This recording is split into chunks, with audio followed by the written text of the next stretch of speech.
PM किसान scheme के तहत पीएम मोदी ने 10वां इंस्टॉलमेंट की मंजूरी दे दी है। आज हम इस वीडियो में जानेंगे इस स्कीम के बारे में और क्या 6,000 रुपये काफ़ी होते हमारे देश के किसान के लिए, और क्या इसमें स्कैम हुए हैं और उसे कैसे रोका गया है। तो इन सब सवालों का जवाब जानने के लिए इस वीडियो को अंत तक ज़रूर देखिए।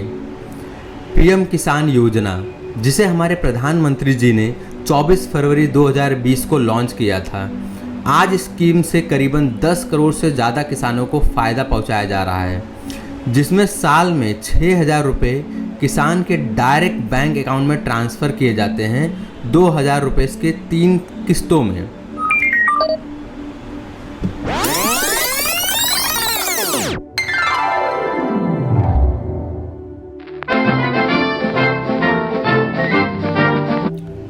अब क्या सरकार की तरफ से साल के 6,000 रुपये देने पर किसानों को कोई फ़र्क पड़ेगा? चलिए जानते हैं।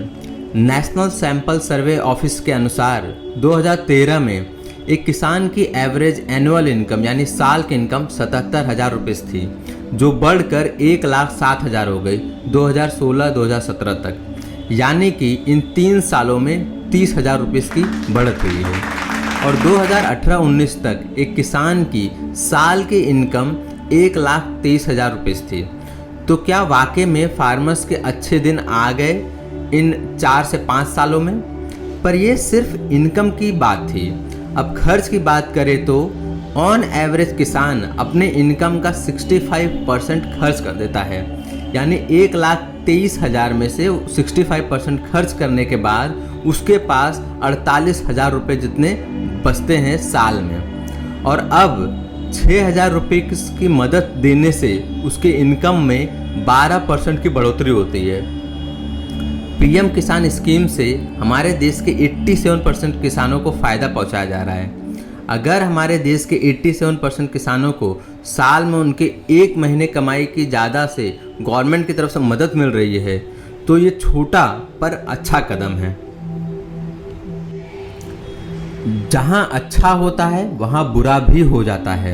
इस डायरेक्ट डिपॉजिट सिस्टम में भी स्कैम हुआ था, यानी कि पीएम किसान योजना में भी स्कैम हुए हैं। जैसे कि तमिलनाडु में 5 लाख लोग जो कि किसान नहीं थे, फिर भी उनके रजिस्ट्रेशन हो गए थे।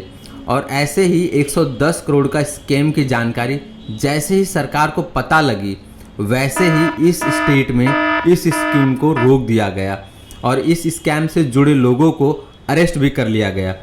पर इस स्कीम को और भी मजबूत और पारदर्शी बनाने की ज़रूरत पड़ी और इसके बाद सरकार ने जैम ट्रिनिटी लॉन्च किया।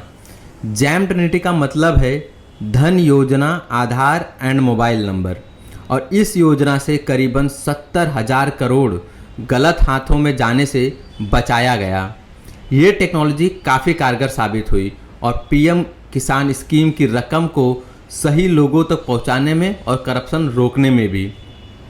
इस पूरे वीडियो में अगर हम जानें तो टेक्नोलॉजी की मदद से करप्शन को रोकना आसान हो जाता है। दूसरा, इन पैसों से किसान बीज और खाद जैसी चीज़ों खरीद कर छोटे किसान भी अपनी खेती कर सकते हैं। और हमें उम्मीद है आने वाले बजट में ये रकम को बढ़ाई जाएगी। आप सभी का विवेक वैली से जुड़े रहने के लिए बहुत बहुत धन्यवाद। Thank you so much.